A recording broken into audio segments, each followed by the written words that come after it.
Hi, everybody coming in. Boy, is this a sight that I have never seen before. Me in the front of a room in a mask. Never mind that it's a Statler and Waldorf mask too. A tribute to me and John. But we've pulled off a morning in Chicago down at DePaul. I think we've connected all the technological bells and whistles. This will be the final exam, seeing if I can show a bunch of video clips as a session. And otherwise, we've all, I think, we've stitched together things pretty well. And a lot of good knowledge for, hopefully what's an even bigger hybrid experience before too long. I think when everybody decides they're comfortable getting together, we're still going to not want to leave out the people who only were able to join because we could offer it on Zoom. And so in a way, today has been kind of a good big experiment on how that would work and how that would look. Hopefully I can ditch the mask at some point so I don't hyperventilate while I'm doing this. But I didn't really ask for this job, but it was a year and a half ago. John and I were putting together our annual West Coast meeting of the minds at Cal Poly Pomona, out in Pomona, California.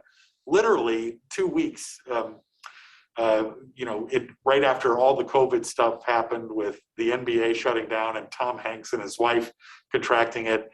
And over a span of a few days, we went from an in-person conference to what we thought maybe could be a hybrid conference to then what was an entirely Zoom conference. And I think we were one of the first of its kind, decided to be the first one to try a Zoom conference, not the last one to do an in-person conference. So since that time, I bet I've been involved with 10 different conferences on Zoom, which would normally have been in all different parts of the country. And so I have now accumulated and seen a whole bunch of Zoom content related to annual giving. And it occurred to me at one point that this would not be the worst idea to sort of stitch together what I thought were some meaningful words of wisdom and insights and stuff that I could share with you. If you've followed me at all over the years, you know that I was the original Case Innovations in Annual Giving book guy. Don't buy the Innovations in Annual Giving book. It's 20 years old. There is nothing innovative left in Innovations in Annual Giving. But it was a good sort of brand, and we kept producing books every couple of years. And the nice thing about annual giving, or the curse, depending on your point of view, is that just when you think you've solved something in annual giving, the channels change, the audience moves, the way of collecting gifts becomes different. And so we're never really able to rest on our laurels for too long in annual giving because everything becomes different. So I was the Case book guy. This is literally what my PowerPoints would look like back in the day, because I would love showing people pictures of things.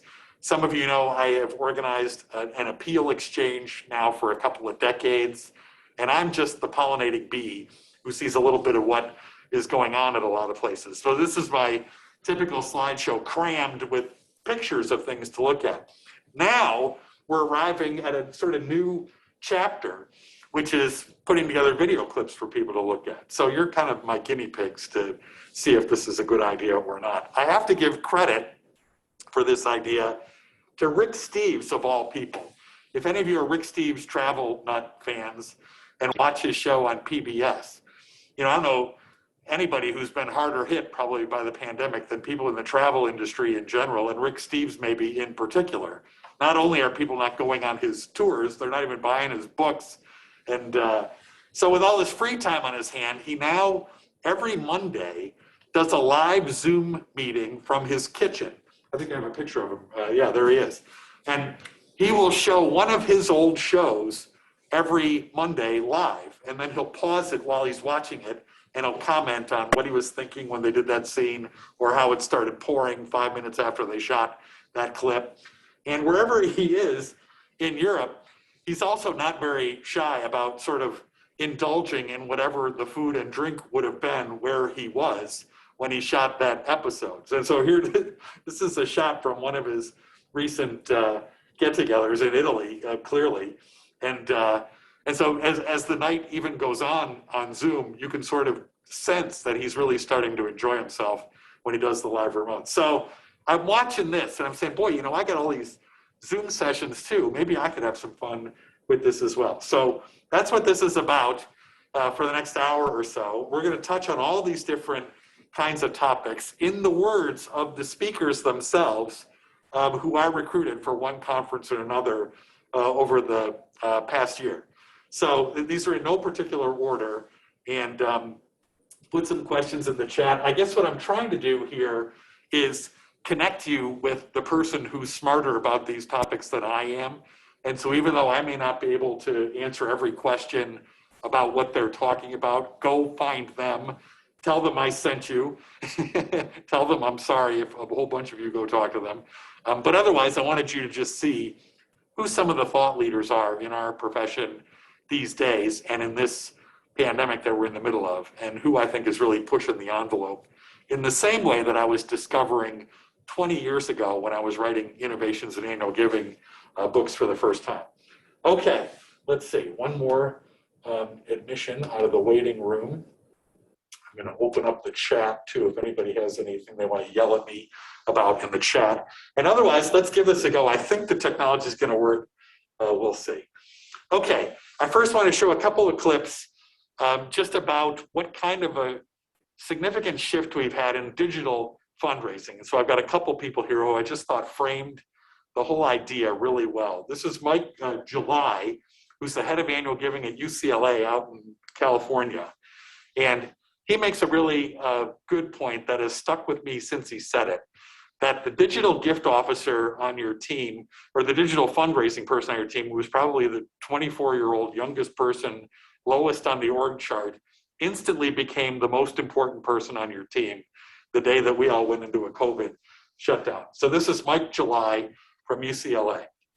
When the pandemic hit and those 80% of, by head count, frontline fundraisers could no longer take meetings, the infrastructure that our annual giving team had been building in the digital space, and we'd been preparing for all the years that we've been building it out, became the front and center spotlight of how anyone could give through UCLA. And that meant everyone from leadership to centers of institutes to people who had priority fundraising initiatives like getting laptops to students who didn't have laptops, Wi-Fi access to students who didn't have Wi-Fi. All of that had to flow then through the infrastructure of our online giving sites, our crowdfunding sites, our web portals, our email marketing. There were long hours for sure, but it was really exciting to see everything that we had built just rise to the occasion and be used by this whole class of people that typically would not think too much about web because they would be making these one-on-one visits. All of a sudden, web was it. It was everything. No one was willing to entertain this idea before they were themselves using Zoom on a daily basis, making these types of phone calls on a daily basis, seeing what works and what didn't because they couldn't do a visit. So I think pre-pandemic, those are the universities that sort of carved out these dedicated roles called digital gift officer, because the regular gift officers, it just wasn't in their reality. They're like, that won't work. I don't get it. I don't know how to use the software. It sounds too complex. I'm a technophobe. I don't totally get it. Well, now that they're all caught up on the technology front, now we can say, all right, do you see how this tool could be useful to you? And they're all like, yeah, totally, I get it. Sign me up. Where can I get started with this? So I don't think you have to carve out a dedicated role. I think that was pre-pandemic, pre-normalization of all this new technology.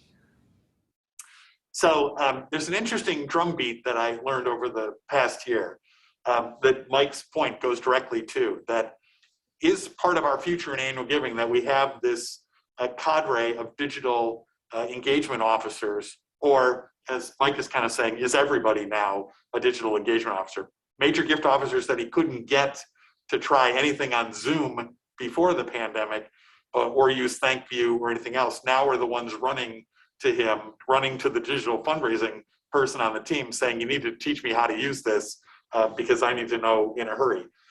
We'll hear from John Grice, who I think is also listening in on this session. We'll see about his framing of metrics and success for the digital gift officer team that he put together. Hi, John. I will come to you in a second, in a minute, and just talk about the two different models. Rick Erickson used to be annual giving director at the University of Oregon, I believe, once upon a time, and is now at Holt International. Holt is one of the largest adoption services now in the world, and so he's got a whole rich sandbox to play in there. He made a very interesting set of points that I want to share with you about this pivot to now being in a digital-centric fundraising world, and how a lot of us in annual giving liked to write a plan and then just say, that's the plan, don't touch the plan. We used it to fend off other people who would say, what if we did this instead? I'm guilty as charged of helping people craft an annual giving plan for the year, and I know there's still a lot of utility for a good, solid annual giving plan. But Rick correctly makes the point that now in a digital world where online fundraising is becoming so prominent as part of our work, we now have to embrace the constant availability of data and metrics to evaluate and change quickly the things that we do in an online fundraising world, which runs counter to how a lot of us have been trained in annual giving with our mailing schedules and the phone room. And a lot of these things are a little more linear and need more setup and execution. So here is Rick Erickson talking about how when he arrived at Holt International and how he has had to create a culture with his team that we launch a theory on a Monday and we decide if we need to change it on a Thursday. Here's Rick.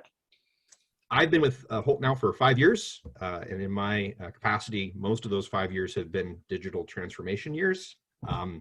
We started out by investing and focusing on auditing our website and our digital properties. Done a bunch of surveys, developed personas for the people who are engaging on our digital properties. Kind of determined what they were trying to do, thought about what we want them to do. And then we've spent a lot of time developing KPIs, key objectives, results, valuing the different calls to actions we're asking our constituents to take. Just a lot of thoughtful time thinking about where the nexus is between what people want to do when they come to our digital properties and what we kind of want them to do while they're on our digital properties. So, and then just a lot of time making it part of our culture in our team. So valuing testing, celebrating testing, and then starting to invest our dollars and our resources into the strategies and tactics and properties that are most likely to help us achieve our goals. Digital can mean a lot of different things. Sometimes it feels like it can mean almost anything. And understanding what it needs to mean for you just narrows the universe down tremendously and can really help you wrap your head around where you need to focus, what do you need to learn, what skills do you need to develop. So I think that for me, it's culture and KPIs. Like the heart of a digital transformation is like how your team views their work and how you help them view their work. And one of the beautiful things about digital, in whatever meaning, in whatever area you're applying it, is it's usually super measurable. The feedback loops are way faster; they're almost immediate.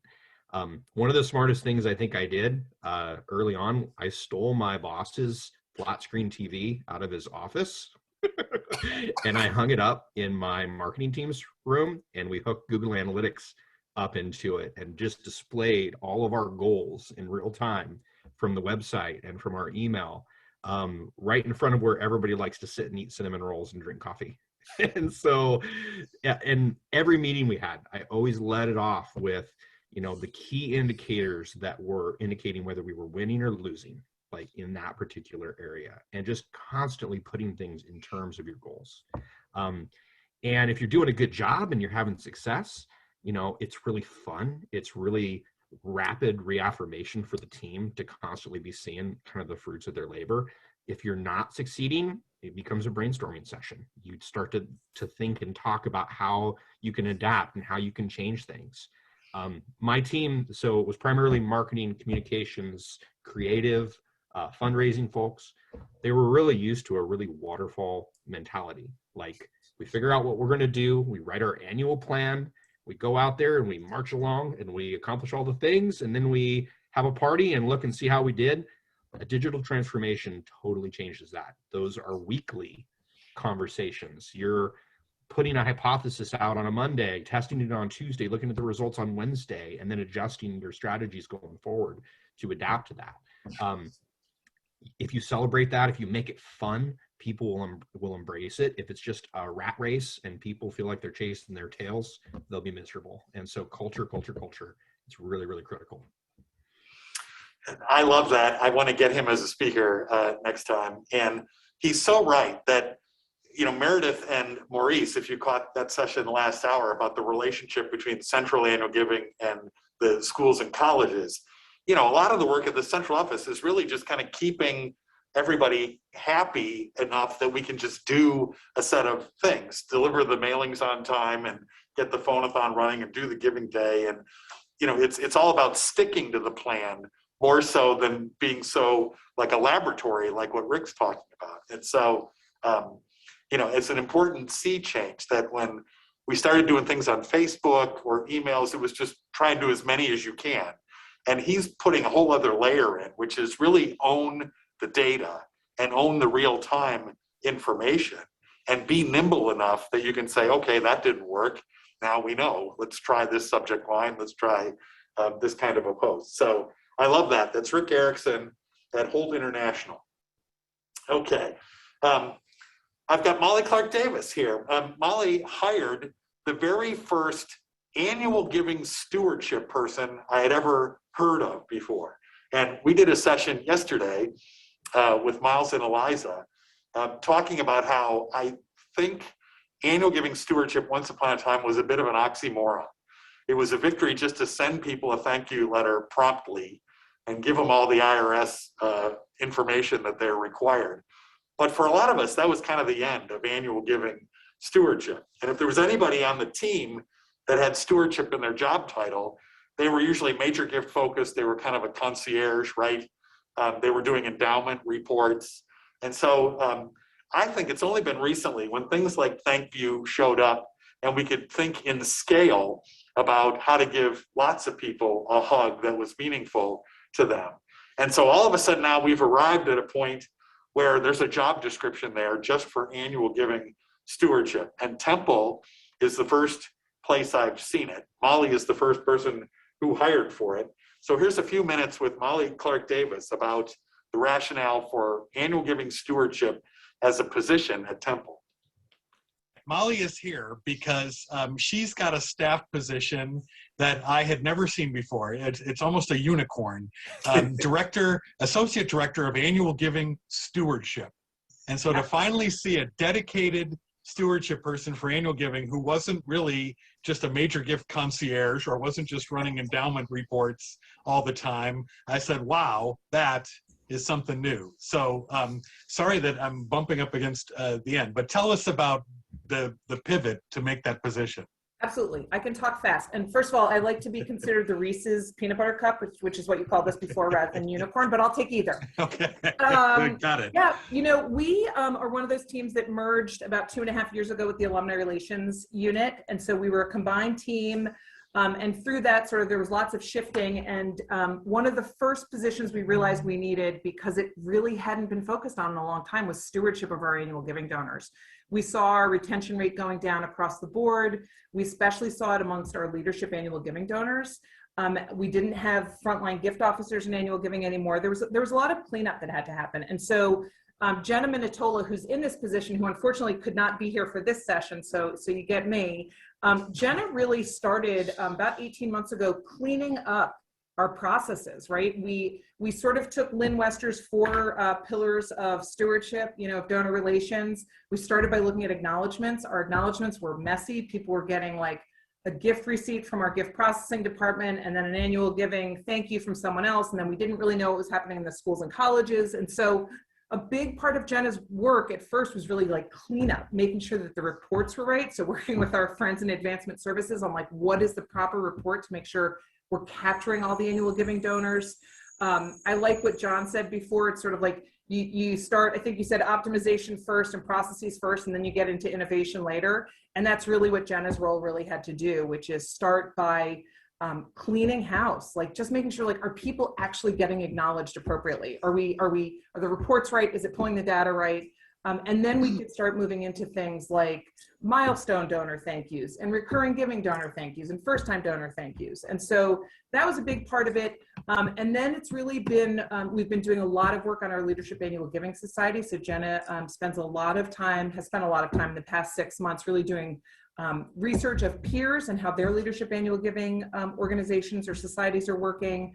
And then looking into our data to get a sense of what's happening with our Leadership Annual Giving donors and trying to put our finger on, like, why are we losing donors? And a big part of that is because we did not have someone on the team who could be their direct conduit. So it's not the concierge service like you mentioned, Bob. It's really more making sure that we are figuring out what our donors need and want. And again, going back to those 4 pillars of donor relations, you know, impact, showing donors their impact, showing them we're stewarding their gifts properly, making sure we're saying as many thank yous as we need to say before we go out the door with another solicitation, and then really working on effective stewardship and events that will continue to engage them. Nikki, anything for Molly? I'm just taking notes. It's 1:45, Nikki. Come on, we gotta hurry. No, I mean, this is perfect. Like, a lot of shops need annual giving stewardship. So, I mean, as you said, it's something that's new. I mean, that was one of my questions was, is it something that has been in your institution, or is it something that you said, hey, we need a need for this and helped? Yeah, we were very intentional about it this go around. But, when Bob and I talked last week, I said that we have a donor relations team, which is way too small, like most people say. And so annual giving was getting some of that, and gift processing was doing some of it, and annual giving was trying to do some of it. And then through somebody going on maternity leave, it sort of like opened up this like vision that like we weren't meeting what we need. Not that the person who went on maternity leave wasn't doing their bit, but they weren't in annual giving. They were in donor relations, and they were focused more on reports, like Bob said. And so we really saw it as an opportunity to be very intentional about this hire. That was Nikki McGinnis, by the way, from Towson State University, who was my co-interrogator for a session we did that was literally called "Tell Us About Your Job Title." And so we were very interested in hearing the job description for this position they created at Temple. So I've lived to see the day where annual giving gets its own dedicated stewardship person. So thanks to Molly for that. I want to pivot to leadership annual giving a bit. And for those of you waiting to hear from John, I'll see if I can coax him in another couple of clips.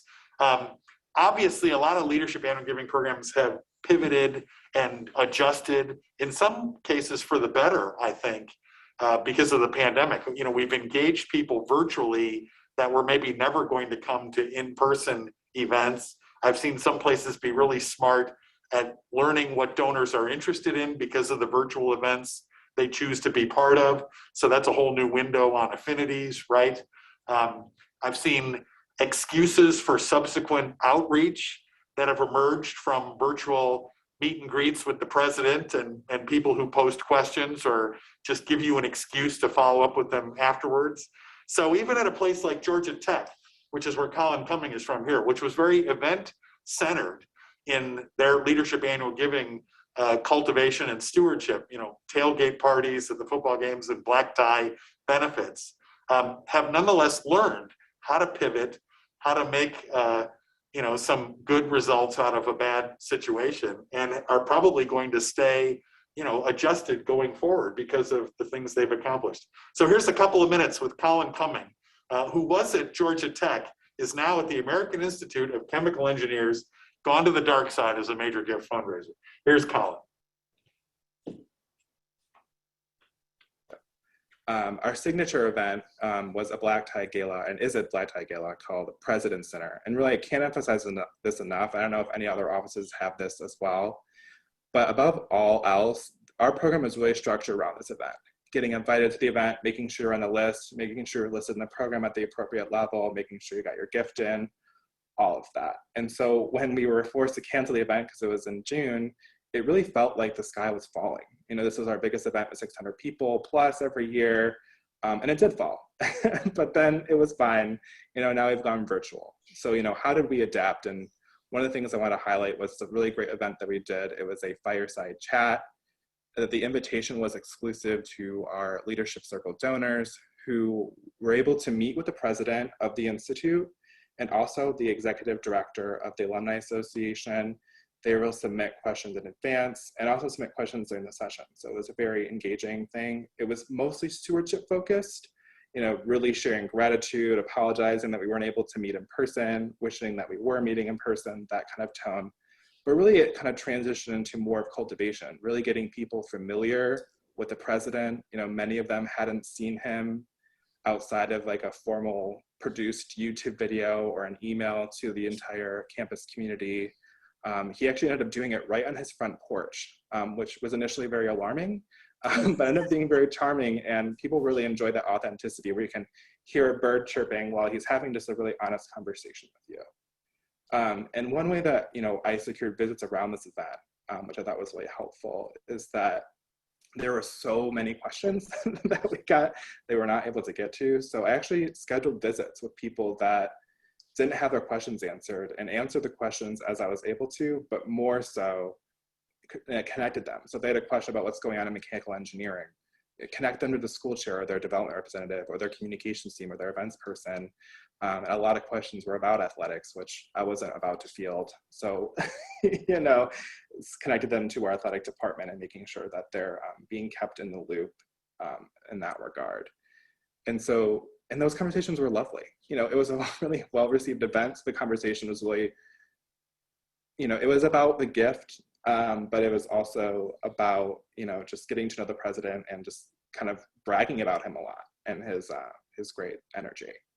We also sent out a survey, included up a follow up with me option, which I use to secure visits. So I would suggest people kind of build that into it if you can. People do want to talk, and even if they didn't submit a question, they might have more questions. And something new we tried here was that we also sent the recording to those who are eligible to attend or not able to, and people responded really positively to this. So we hadn't done like something that before, but people commented how much they appreciated it because they felt even if they couldn't attend the session themselves, that the questions that they had were similar enough to the questions that were asked. And just to kind of reflect on it, about half of the attendees were out of state, which is pretty rare for us in terms of the events we usually have. And we had over like 150 people show up with 2 weeks of notice. So it was, they were ready and willing to have that. So even a place that was so event-centric as Georgia Tech, and you can imagine people joining the leadership circle because they want to get good football tickets or they want to come to the black tie reception. There was still a blind spot for the people that wanted to show their support, weren't going to come to any location-specific event. And Georgia Tech was able to shine a light on that whole crowd that they were missing previously, but would show up for a Zoom event and learn a lot about them in the process. So I think we're in a really transformative period with leadership annual giving in particular, because we've tried to staff for this over the years with people who had different regions or different territories, and they'd say, I'm going to Chicago next month. I want to see how many appointments I can get. And I'm sure we'll still go back to a lot of that. But now the person who might be on the other side of the world or in a region where we don't have a man there, right, to go visit anytime soon. Now as a world, we've become more accepting of just a face-to-face meeting on Zoom, which I think puts a whole lot more prospects into play, which gets back to this whole discussion about digital engagement officers, right? And there's our guy, John Grice at the University of Wisconsin, who I will invite to give us an update after I show you what he said a year ago. Here's a couple of clips from John. I have not okayed this with him at all, so let's hope he doesn't kill me for anything I may show over the next couple of minutes. Is heading up a really significant and impressive digital engagement team up in Wisconsin. Let it roll, he says. Here we go. So we went and pitched the concept that we would stand up two gift officers that would use stewardship to provide introductions to donors, leverage digital tools to engage them over the period of a year with the end goal of earning that donor's gift the next year, thereby increasing our retention. When we presented, we decided, all right, let's do 2 people. Seems like this team could kind of partner up and make this idea come to life. We quickly ended up with 5 people, and they all started on the same day, September 9th, I believe. Some of them might even be in this room right now. But our goal was to say, all right, if we're going to do 5, while it's audacious to have that many people start, let's start them all at the same time. And let's recruit people that come from different backgrounds. So we recruited people from our development division. We had someone come from our marketing division. We used this as a pipeline for our student callers to evolve into full-time professionals and hired a couple of them. And we even recruited someone from New York who'd been working at a nonprofit doing some grant writing and was an excellent communicator. What we've learned in this first now about a year of doing this program is that they could crank through quite a few donors. They could just fly through people and thank a lot of folks. But one thing that we kind of considered was, do we want them to be just getting to as many people as possible, or were we sacrificing with efficiency some effectiveness and meaningful interactions with individuals? So we pulled back our program from being a weekly, monthly activity goal-based program, and we thought about, all right, using the data that we found from our kind of first 6 months of running the program, we probably need to create portfolios for these individuals. So we set up 500 people for each donor experience officer, which is a lot of folks. But I think that it's a database game, and we feel like they can get that. It'll stretch them as well. But they now have the metrics that are to, 1, provide meaningful experiences for those 500 people, to 2, retain 80% of those individuals. Currently, our retention rate for mid-level donors is around 70%. And 3, to raise 120% of the revenue that those 500 people gave in the prior year. So we want to be able to demonstrate that they have incremental value when it comes to retention, as well as the revenue they bring in. And they raise that revenue through talking to people about their plans, so actually securing those gifts for another year, increasing their giving by just providing meaningful engagements and talking about what gap that donors can help fill. Also, frequency of giving is a great way to increase with those mid-level donors. So yeah, they give at the end of the year, but maybe we get them involved in the Giving Day or Giving Tuesday or other moments throughout the year, crowdfunding campaigns. And then the final thing is that we've been able to uncover so many blended gift opportunities where people are excited to give their $500, $1,000, $5,000 gift, but they also want to talk to us about their planned gifts. Or there are people that are actually great prospects right now for a major gift that a major gift officer just hasn't gotten to them because maybe they fall in the geography of a place that we never traveled to previously.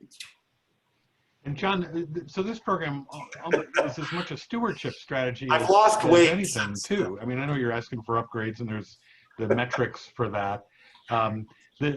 So if you're a team of 5 with 500 people portfolios, let's say that's 2,000, 2,500 people, were they feeling any love before your team came along? Or is that part of what you're trying to solve, that we were neglecting them? It is what we're trying to solve. I think that some of them were getting some attention, but if you think about the prior model of development was a major gift officer reaching out to someone who lives in St. Louis, let's say, and saying, I will be in St. Louis the second week of February. Would you like to meet on Tuesday at times between 2 and 4 o'clock? That prospect might, 1, not feel comfortable with someone meeting with them, 2, not be available during that time, or 3, not be willing to talk with them about their philanthropy, or it just might be a miss. So what we're actually finding is that we've solved for the scheduling problem, I think, and we've eased the friction that a lot of people have with maybe their first conversation that they have with someone about fundraising, which might be at a moment that they're not looking forward to talking that in depth. And I think that that's allowed for us to provide a better experience for those donors, and then to really qualify the people that are interested now in talking about greater philanthropy. And so now I think live and in person to give us an update, if he'll indulge us, is John Grice. There he is, looking just as good a year on as he was a year ago. How are you, John? I'm good, Bob. I'm actually just very excited. I didn't wear that exact same shirt today. That would have been embarrassing. And I'm excited. I've actually started working out since I was on that a year ago. You know, John and I have not rehearsed this at all. John, tell us whatever we need to know about if you're sticking to your story from a year ago. I am sticking to my story, and I think that one of the things I'm delighted by is how that call ended. Was we talked about wanting to disrupt how relationship management's done in higher education with the here's a place and here's a time, and would you like to talk about something that may be difficult for us to get to as people that don't know each other.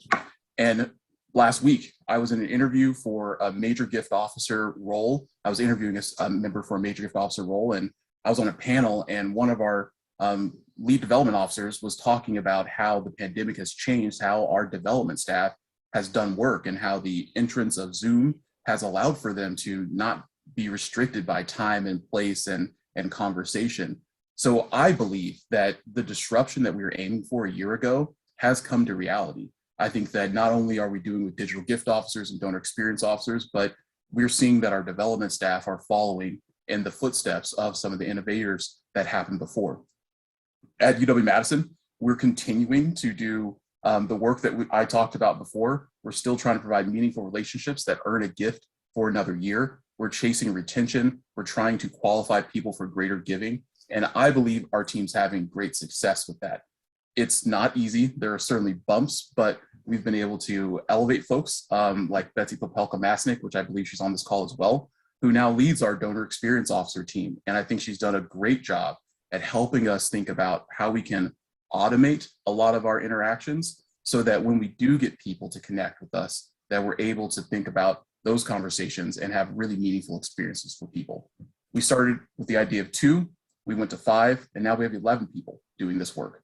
So UW, we're all in on the donor experience officer project, and I think we're having lots of success, but we do have a long way to go still. John, one of the things you said in that clip that I will personally never forget is how you observed quickly that it was easy to send 500 email messages to somebody in their portfolio, but you kind of called time out, and I think correctly realized we're trying to develop relationships on a little more of a scale rather than just sort of mass distribute touches to people. And I mean, you've done other things, the Facebook pages, I don't know if those still endure, but you really are just trying to build relationships in a bigger way rather than just mass distribute touches to people.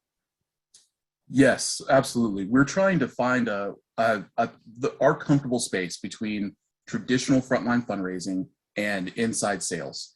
And we're moving in the middle, and we're very fluid with that. But in the end, the goal is to earn their gift for another year. And that means that we'll have to go a little bit slower at times than we may want to do at scale, just to make sure that's a meaningful experience. So another year on now with this, I think it says a lot that you're doubling down on a lot of this. It sounds like with the staff size and everything else. For somebody listening to this who is probably hearing a lot about digital engagement officers, digital experience officers, any words of advice about the right way to begin? I think the right way to begin is to, well, I would say talk to our team, particularly talk to Betsy, talk to Anna Strand. These are folks that are thinking every day about how to build a donor experience officer program. If you can connect with them, they will walk you through some of our pitfalls. And I think that we have failed fast so that you can succeed really quickly. So I think that's probably the first advice. I'd say the second part that I would urge you to consider would be to think about how you can just take all the norms that you've done before and just kind of throw them out and say, how will we do it now?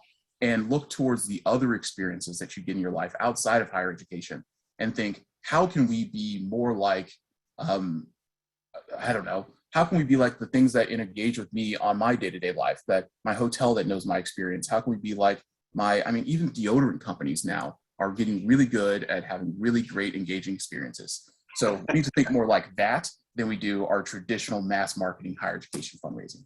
So don't kill me for this. I remember you brought up these personal Facebook pages, and I will publicly give you credit that you've not been afraid of experimenting and trying new things. And how do we use social media to develop relationships with people? You can talk about this better than me and tell me what has become of it. Yeah, so those Facebook pages are still live. So we had our first crew of DXOs, and we had our second wave that have come on board. The first crew still has their Facebook pages, and I want to be real with you and say that they're not they've not blown up like we expected them to be. We did not anticipate that they would have thousands of people following their pages, but we wanted to have a core group of donors able to engage with the institution, learn about the impact of philanthropy in a place where we know they are, and for that to be frictionless for them. So our donor experience officers can go to campus, learn about the things that are happening, show them through video, and then you can see it on your feed. So that later on, when Cam decides to email you, then you'll recognize Cam and you'll know the story. You'll be ready to talk about your philanthropy and how you can make a difference. That's the goal. Have we gotten to where we feel like it's working? No. And, quite frankly, I think my team, I won't say on this call that we're going to walk with Facebook pages, even though some of them may think that we probably should at this point. But I will say that every time we start to have that conversation, there's always something that happens where someone sees something on Facebook, responds, or we get a donor that shares it and it starts to grow a little bit. So it's a space that we're still trying to figure out. I won't say that it's a bold success. We're still figuring it out though. Last question, and I hope you'll come and join us next year for this. Am I overselling the idea that this kind of strategy has really brought in new prospects, maybe in geographically challenging places that weren't ever going to be on somebody's travel portfolio ever, but now is sort of a lifeline to connect with these people? Absolutely. There's one prospect that comes to mind that was giving 4 and 5 digits every year, but they live in a place that's not a geographical location for UW-Madison that we travel to often. A donor experience officer is able to pick up that person, notice that giving, and then without having to consider their travel plans, start to provide engagements for that. And we're learning that the gift that person gave was a fairly modest contribution for that person. That's their words, not ours. So it does open up the door to new people. It opens up the door to several planned gifts that have been documented.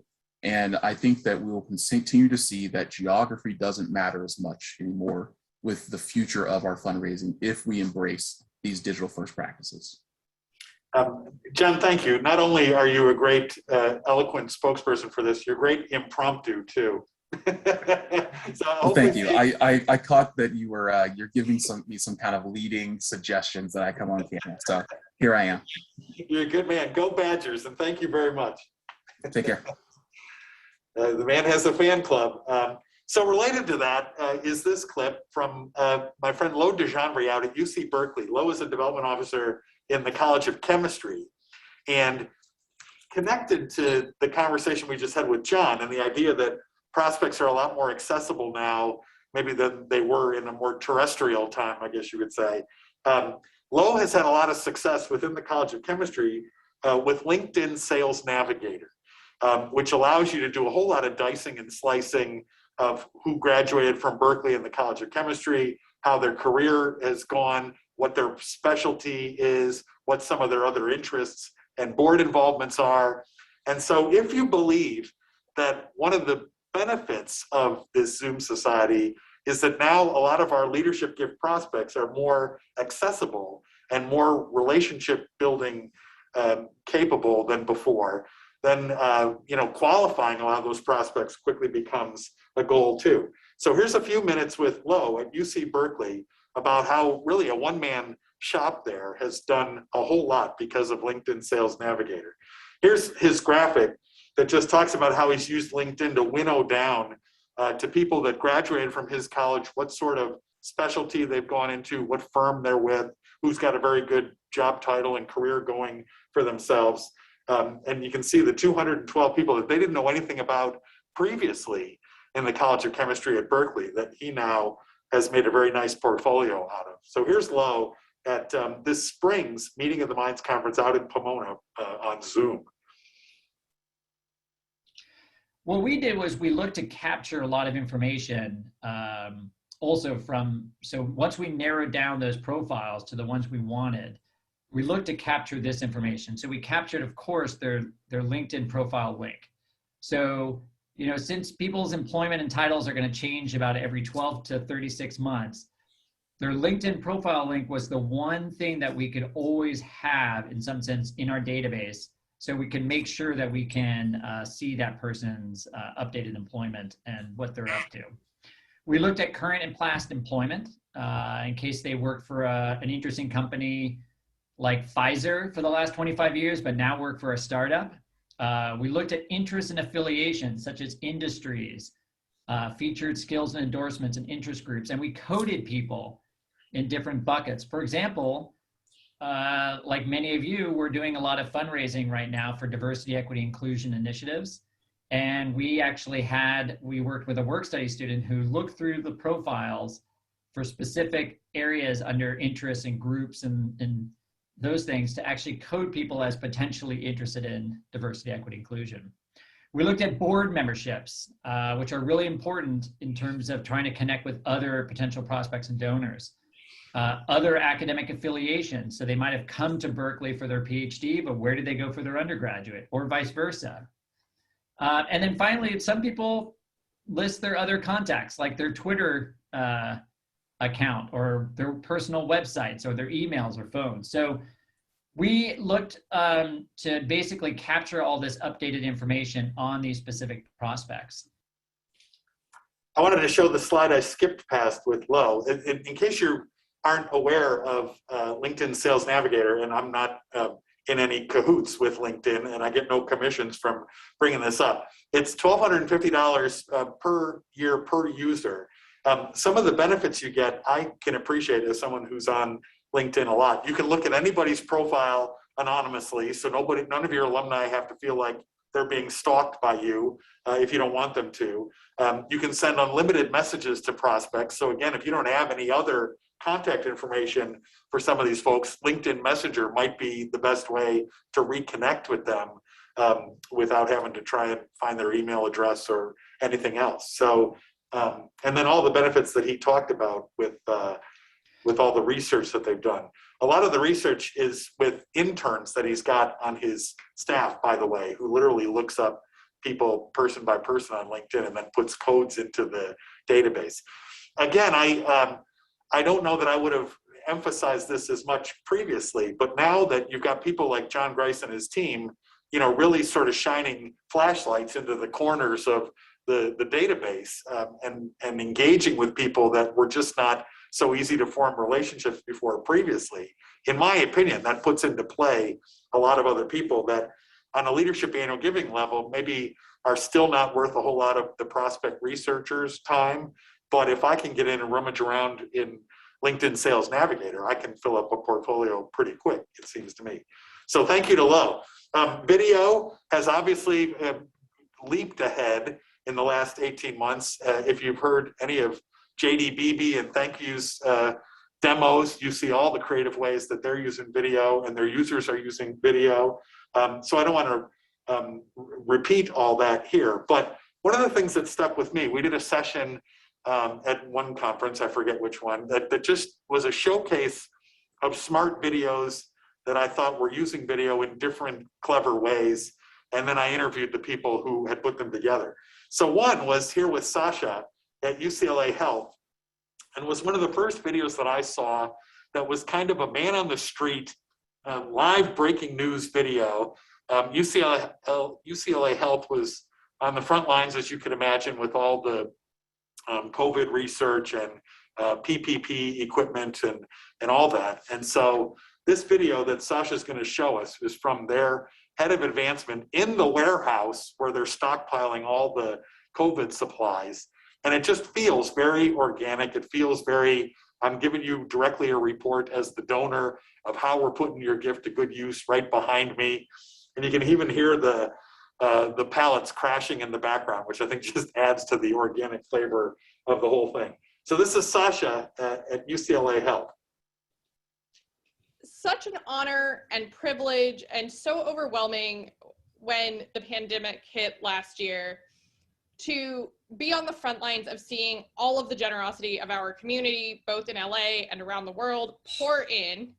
But it left us in annual giving scrambling, trying to figure out how to keep up with everything that was coming in and say thank you to all of the amazing people who had sent money, sent PPE. You know, we had a whole team of people that were not only figuring out how to work remotely, but how to shift everything that we were doing. We had our events team managing food drop-offs and PPE donations and donations of wine. I mean, there was so much stuff that was coming in. Anybody was trying to help however they could, and it was wonderful.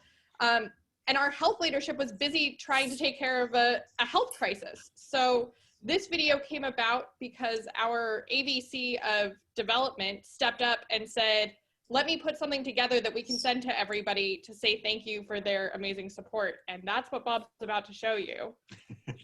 Thank you for that. So this is another kind of new category for me. This is kind of the breaking news, real-time man or woman on the street video. So take a look at this, and then we'll hear a little bit of the rest of the story of what Sasha's doing at UCLA Health. Okay, sharing that, and here we go. She has a bird, by the way. Hi, I'm Lindsay Williams, the Assistant Vice Chancellor for UCLA Health Development, and I just want to say how incredibly moved I am by all of this gift in kind of personal protective equipment, masks, gowns, face shields, everything that's been donated by our community is incredibly inspiring. Thank you so much for everything. This is really what our community is about and Team LA is about. And thank you for our community who's come out to support our UCLA healthcare providers in so many different ways.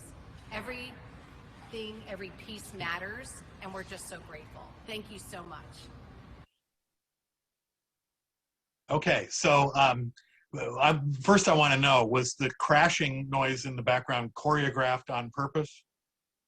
I don't believe so. It was a very active warehouse. That warehouse, to give some context, had been set up by UCLA. They went out, found a space to rent, and set that all up since, like, it had been open for basically a month and a half. They had all of this stuff coming in and needed somewhere to put it all. So we had, I think, 100,000 square feet out there that was set up just to collect the things coming in to help the health system. I believe some of that was shared around the city as needed, but I mean, it was really overwhelming. I just went back to look, and we first sent that video out, it looks like on April 28th. So it was, you know, we'd been home basically for a month and a half at that point, doing nothing but work. I mean, I think our team was working 12, 14-hour days trying to keep everything coming in, moving, and staying in touch with donors. And so this was really an amazing opportunity. Lindsay had been out at the warehouse, was aware of what was going on out there because she had been out helping to manage the donation piece of all of that. And so she and her husband went out on a weekend and filmed that. I think the person filming Lindsay was Carl, who was the warehouse manager. We have some footage of him as well. And they swapped the phone back and forth. And Lindsay texted that to me. And I remember it brought tears to my eyes at the time because it was just, we were so in it and it was all so overwhelming. And that was sort of the first message we had that was like acknowledging everything that had gone on. It was really surreal. So by the way, she has a bird. You're not hearing things or losing your mind. And the part of the clip from that interview that I did not show was her frustration that the marketing communications people at UCLA Health, it was hard to get them to agree to any kind of real-time video like that. And it seems to me we're at an interesting moment where now you've got ThankView and you could potentially send personal one-to-one videos, you know, till the cows come home. And, you know, when I was a boy in annual giving, we were very much at the mercy of the marketing communications people, and things had to have a certain branding and a certain style guidelines and the right font and all that. And it's been interesting to watch this slowly tipping situation where now I feel like we've been a little liberated and can demonstrate the usefulness of more organic videos. You know, it may not win a case award, but it's awfully relevant to the people that are watching them. And so we're only limited by our creativity, right? And this is just one sample. But to everybody pushing the envelope with video, whether it's one-to-one videos or just effective sort of broad videos like that one, I think for once it seems like we finally opened the door to run in and figure a lot of that out.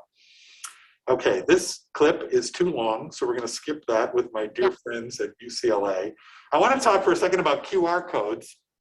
I noticed in my appeal exchange that I choreograph every year a whole big new bunch of QR code samples. And so I am intrigued by what we're going to figure out as best practice for QR codes. I know there are people who are still dismissive of a QR code. You know, tell me how many gifts that brought in, tell me how much money we raised from the QR code. I get that. But you also have to appreciate that as a society, we've become now much more attuned to QR codes, what it is, how I scan it, you know, how I bring up whatever the content is, that I don't want to dismiss QR codes just because there's no data at the moment that says if you put the QR code in, you'll raise this much money. The fact that now I'm going to go to lunch in a few minutes in Chicago and may go into a restaurant where there's no paper menus, but there's a QR code on the table if I want to see the full menu. That's a little bit of a sea shift that I at least want to keep my eye on as a fundraiser. So I went to what I saw as the origin of QR codes in a way, which is friends over in Asia. And this is Lally Law from the Chinese International School in Hong Kong, where QR codes are everywhere and you see them in every appeal that they put together. And I wanted to understand, is it just us that we're just too culturally different, or why is it so prevalent over there? If you don't know, before COVID, they had the bird flu and the swine flu over in Asia. And so they're just much more attuned over there to not touching anything that they don't necessarily have to, which helped to make sort of a tailwind to this conversation. So here's my quick chat with Lally Law. And here's the article that was just in the New York Times not that long ago about how they're not going away. So here's her comments about QR codes over in Hong Kong. The other thing that I think I told you is that you have a QR code, right? Very prominent in your letter. And I scanned the QR code. I think that takes you to an annual giving page on the CIS website that gives you a little more of an explanation about giving. There's probably an opportunity to make your gift there if you like. QR codes have been around a long time in the US, but we haven't used them as much as it seems like people in Asia have. But they're starting to become more understood, more accepted. People are coming up with clever ways to use them. Can you just tell me a little bit about QR codes in your appeals? And am I wrong in thinking that Asia just seems to be a lot farther down the road than the US with QR codes? QR code become very popular in China a couple years ago, and that's the reason why we want to be inclusive, because we do have, you know, a percentage of mainland parents. So we want to speak their language. We want to make it familiar to them. We want to, you know, communicate in a way that, you know, to make it easier for them to access to information. That's why we include the QR code. But for you and your fellow US friend, I would say, you know, everyone is different. So you might, your popular things on Facebook or whatever may not be the same as our culture and our country. So I would say, you know, just keep an eye on what's going on in the market. But so that's interesting that you're really responding to the mainlanders, right? And the fact that they have an increased awareness and familiarity with QR codes. And I think that's really reached a tipping point, you would say, in the US, where now I see appeals here that will connect to a video message or the giving page, or a current list of who's already given, or like you, the annual giving page. But just a couple of years ago, you wouldn't have seen that. And I think it's an interesting way to take a paper mailing and sort of connect it to the internet and all of your digital content, and facilitate somebody making a gift. I was in Singapore about a year ago, and I went to one of the hawker centers to get something to eat, and all of the stalls now have a QR code where you can take out your your iPhone and pay your bill, directly with the QR code. So Yes. it seems like it's become quickly a part of the way of life there. Yeah.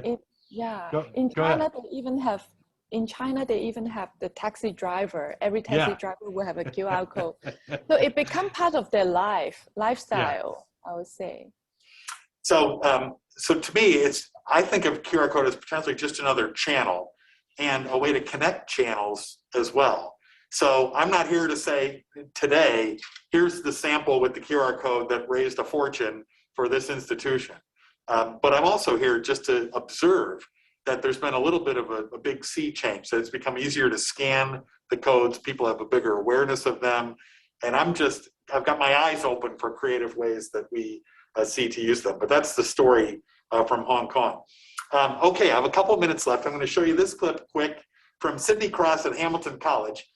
She talks about the stewardship program they have for their recurring giving society. And I've been on a hunt for a couple years for places in the US that have really figured out how to market recurring giving. My friends overseas in the UK run circles around us, successfully acquiring regular donors every year that they don't have to renew every year. I think in the US, we're still a little guilty of celebrating that we can receive a recurring gift. I think we're still not as good promoting and marketing recurring giving. So I thought you might like to see a little bit about what they do at Hamilton College. You can see some impressive growth at Hamilton in their number of Chapel Bell Society recurring gift donors. And some of the reason why that Sydney's going to talk about is the collateral that they now use. You get a membership card as a member of the Chapel Bell Society. They don't send monthly confirmations of each, $5.44 transaction, but they will send a summary of your giving a couple times a year. And that's where they'll invite you to increase your gift. If you have a credit card expiring, they'll invite you to update those details. There's also services that will do that now automatically for you. Maybe you're heading into a reunion giving year, and so they'll mention that in the latest update for your giving. So all very, it's moving things along, I think, in terms of creating an identity for recurring giving and promoting the idea. Here's a couple of words from Sydney Cross. So you join and you get this welcome package with a letter. It's hand signed. It really emphasizes how much we appreciate them choosing to become a member, and kind of the benefits to them and to the college. And they get the membership card and the gift. So that's the welcome package. And the membership card itself has their name on it. That is in and of itself is personalized. And it outlines specific initiatives that we have. For example, we waived a $10 event fee gift for a regional event. So we gave them a specific code, and they could just use that for regional events. So they get that with their welcome package, but we also send a new membership card every year. We didn't start that. When we first started the program, we didn't have the membership card, so this was a gradual thing. We started with the socks at first. We kind of built it up, I wouldn't say a year and a half after the launch of the society with the membership card. So this was a gradual thing. So we send new membership cards every year with a summary letter that we do. So we send 2 summary letters a year, one on a fiscal year basis and one on a calendar year basis. Since we don't send receipts every month, we send them a summary of their giving. It lets them see the impact, and it is also an opportunity for us to ask for an increase. We've received really nice feedback on this. Not only is it great for them to see their impact, they get that membership card, but we have received some really nice increases and feedback from this letter. So we do the summary letter twice a year, and on the calendar year letter, which we send once we close the books in late January, we send the next year's membership card. And sending a membership card every year gives us an opportunity to kind of update how we talk about it. Since we're still fairly new with the program, and as things evolve, it gives us an opportunity to kind of change with it. And then the last piece that we do as far as focused stewardship specific to Chapel Bell members is we recognize and include them in Give Day challenges.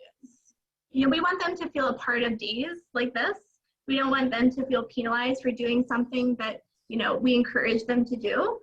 And so we send a message to them saying that that month's charge is part of a match we have going on for the day. And they're recognized on the honor roll of donors.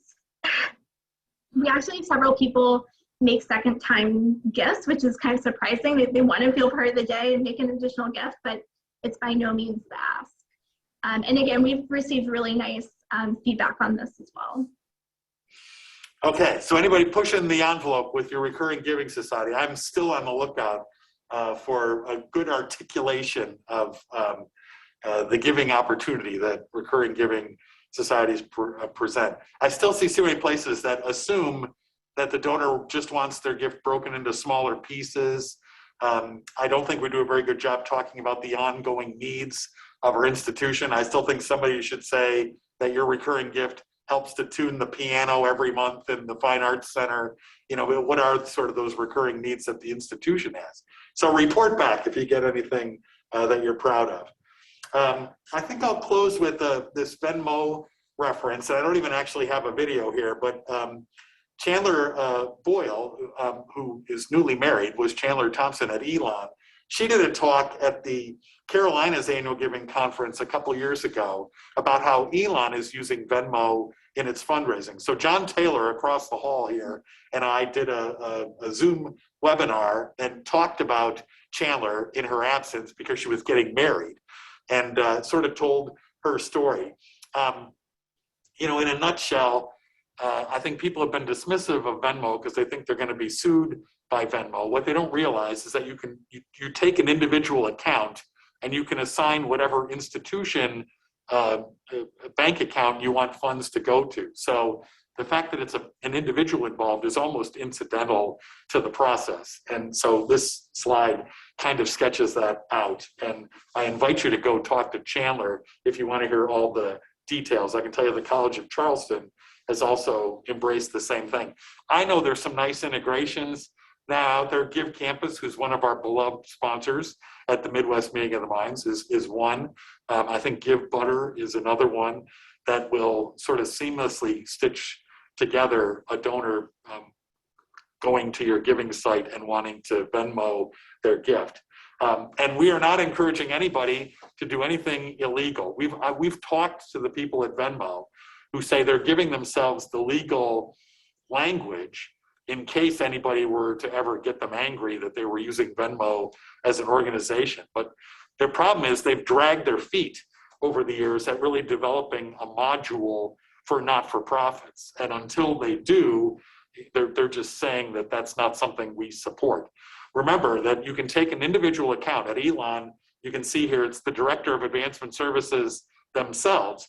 And this is with their blessing, with the legal office's blessing at Elon, that person just uses their account as the pass-through so that the funds go straight from the donor into the Elon bank account. And if anybody wants to hear this full discussion, please send me a note and I'll be happy to send you that FaceTime conversation we had as well. Okay, I think I've just about, you can see some of the healthy results they've had at Elon. And if you want to do it, everything above board with Give Campus or anybody else, it's okay with me. Oh, this is a good one to end on. This is Roger Devine at USC with the 5 minutes I have left. This was a discussion about what do you think reopening is going to look like? What do you think staffing is going to look like? Fingers crossed as the pandemic starts to wind down. This was a closing sort of crystal ball session at the West Coast Meeting of the Minds. This is just a couple of minutes from Roger Devine. If you don't know Roger, he chairs the CASE Drive conference, which is the real data deep dive junkies. And so he's quite a visionary guy. He's just moved to Pomona College, but I always appreciate what he has to say. As sort of a parting clip, here is Roger Devine's look into the crystal ball about what our offices are going to look like going forward. The early data show that nearly half of all employees will work remotely at least some of the time. I'm going to throw into the chat a report here Let's see if it'll let me upload it. I'm happy to send it out via email after. So will I. It's a Gardner report, but there's going to be a premium on the critical skills that enable remote work.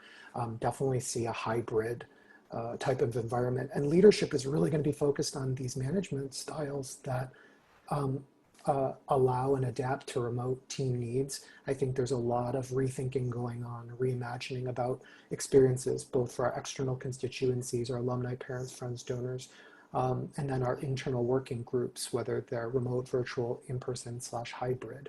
I think I've seen some chatter in different working groups around reciprocal tax laws between certain states and what are the implications for hiring pools. If you know you have a certain constituency base in a particular region, why would you not hire an officer in that area? But if you also identify a group that is going to be mostly remote engagement, tapping into the technology to allow those activities to be conducted through that medium. And then in the future of work, I think re-engineering of processes, think about gift processing and gift agreements using tools like DocuSign. Obviously, you have to work through the compliance layers there and